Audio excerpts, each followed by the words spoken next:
part two, my beautiful mimosas, of how I healed my relationship with my daughter. And also it's the same framework with my husband and with my parents. And remember, parentheses, there's a lot of nuances. I'm sure there's a lot of things. There's so many things that I am missing and or just not sharing. But I wanted to give you kind of like the universal themes. It heated up and it turned off. So I'm going to run. If I'm gonna go much quicker, and if you want any more in depth, just let me know and I'll make a video for you about one of the themes or if anything that you're needing more support with. So summary, it was never personal, the divine paradox. That's number one. Number two, you call this in. We are one is the universal theme. Number three, so number two is where we got cut off. And the invitation would be the question, the deep prayer. And these are all deep prayers that we take inside of ourselves. I'm sharing this with you. And I took it inside to my relationship with God, with my relationship with God within me and within God and within all of life. I was like, God, show me. So this was not something that came up in 1 month, or like I did a 40 weeks, 40-day challenge and figured it out, or like hired, which I did have mentors and I did have psychotherapists and I did have shamans helping me. Like I did have a plethora of people helping me. But just remember that this is not about perfection. Each one of us has our own unique soul mandala, and we have to listen to what works for us. Side note, parentheses, that's exactly what I do with my one-on-one clients. I support them in learning about their own soul mandala, using the sacred lens of numerology, astrology, human design, and the archetypal medicine system, and my own intuitive channeling. And I see, when you share, I see the patterns passed down from your lineage, from your mother line, from your father line, the mystical themes that you're actually working with right now that are just plain, like they're just literally popping up in your relationship with your daughter, your relationship with your husband, or your relationship with your mother, etc., etc. So anyways, I do this whole beautiful one-on-one session, an audio activation, and go to my website, jimenamosqueda.com, to learn more about it. But so the question is, what is this trying to show me? God, show me. May I see beyond what I know to be true. Like, may I recognize that they are just my magical muse mirrors.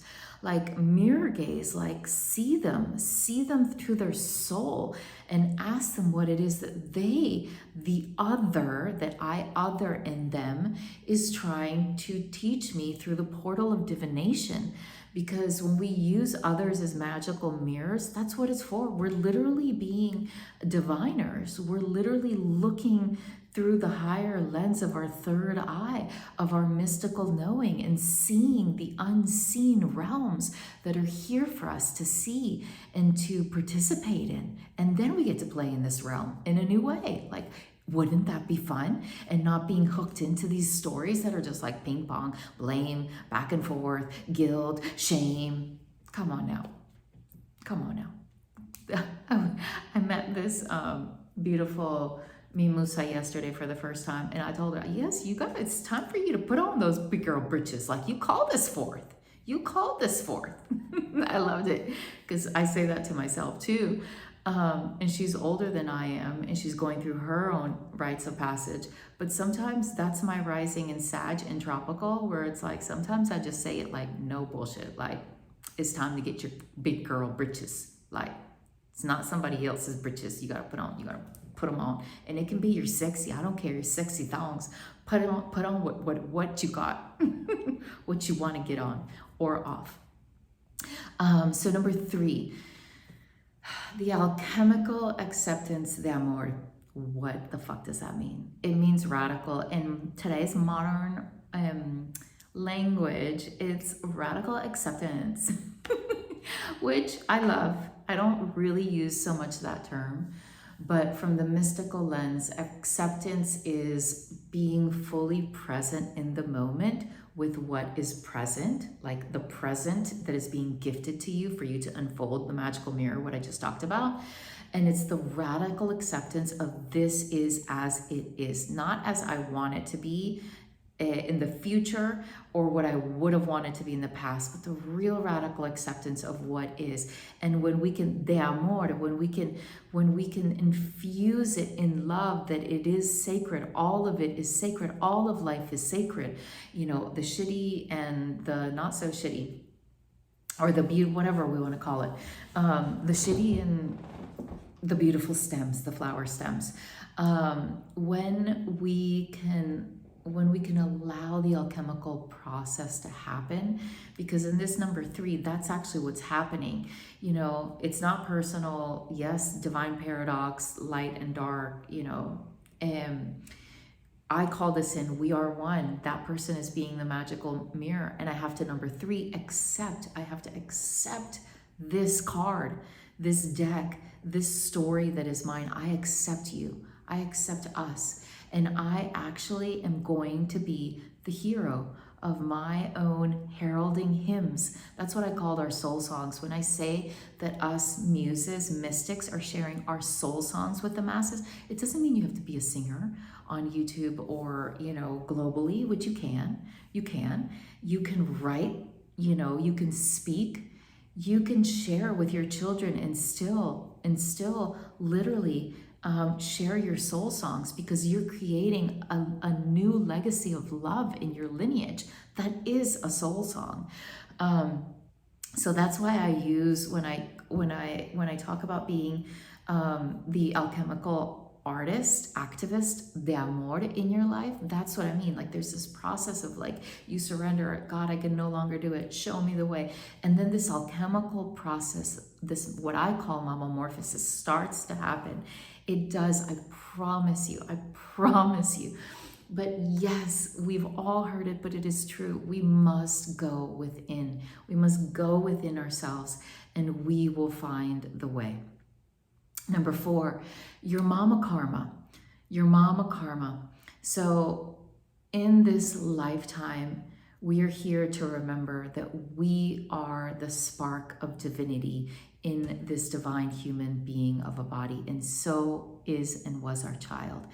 And so the more we can remember that they are a light being, a spark-filled, fiery being of light love in this lifetime, and that is our lesson, to remember that within ourselves over and over again, and to allow our spark to shine, and to allow them also, their own right to be in their spark as they are.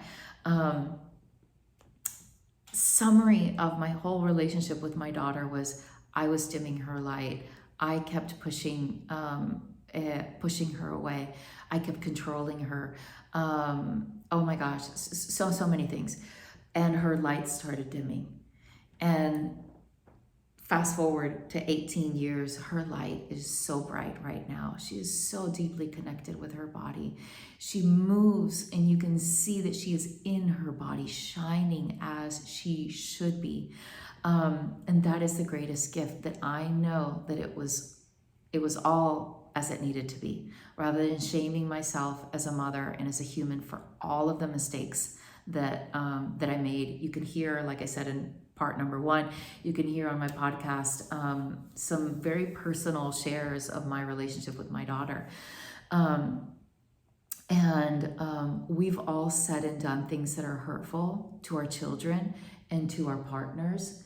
It really fucking annoys me when, I'm just gonna say it, it really fucking annoys me when we as mothers get fixated either with our child or either with our partner, with like, oh, well, they do this, or they did this, or I did this, but they did this. It's almost like you're putting their, like, it's superior, like how they hurt you, so then you're better.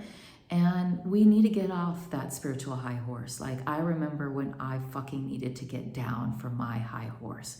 and be like, I don't give a shit what they are doing to me, my child or my husband or whoever, or my parents. It's like, what am I doing and what am I not doing? And that included a whole plethora of things. But again, it's like your karma. What's your karma? What are you going to pass on? And remember from number 2, it's like we are one. Part of our karma as mothers is to clear the pain of our ancestors, mothers and fathers. And that means that we need to, as much as we can, and we are imperfect, yes, yes, yes, of course, that we need to show them. Our children, not only are they that divine spark, but they were that divine spark between the she and the he. And I'm talking about between their mother and their father. Regardless of what happened in that relationship, the child on a soul level, we as mothers can do our work to clear that and to heal and to make peace with our past. And again, that's a long journey, but that is our mama karma, to let go of our children, letting them choose and be, but letting them know that they are loved by God, they are loved by he the father, they are loved by she the mother, she my ancestor, she me. And that in every single layer in between that we the mothers have cleared our karma. And when we can clear our karma, then at least we've practiced clearing as much karma as we have, because of course we're going to leave karma on our children. Of course we are. That's a given. We all have and will. If you're a new mom or a pregnant mom, like that's just like take off we all do, okay? We all do. And that's okay. That's okay. It's part of the divine paradox. Number 1. Number 2, we called it in. So I'm going to stop there. And I'm going to read to you all, because I don't know how hot or not it is. Yeah, let me know if you've got any questions. If you want any more. But also, if you want more stories about like how I healed my relationship with my child, like you also, like I said in my podcast, you can hear the storyline and you can hear a lot more of the story. But first and foremost, I wanted to share with you, because this is the MMM Sanctuary School, I wanted to show you from the mystical lens how you can have your mystical magical makeover. Like take these four sacred themes to heart, take them to your prayers, take them to your journaling,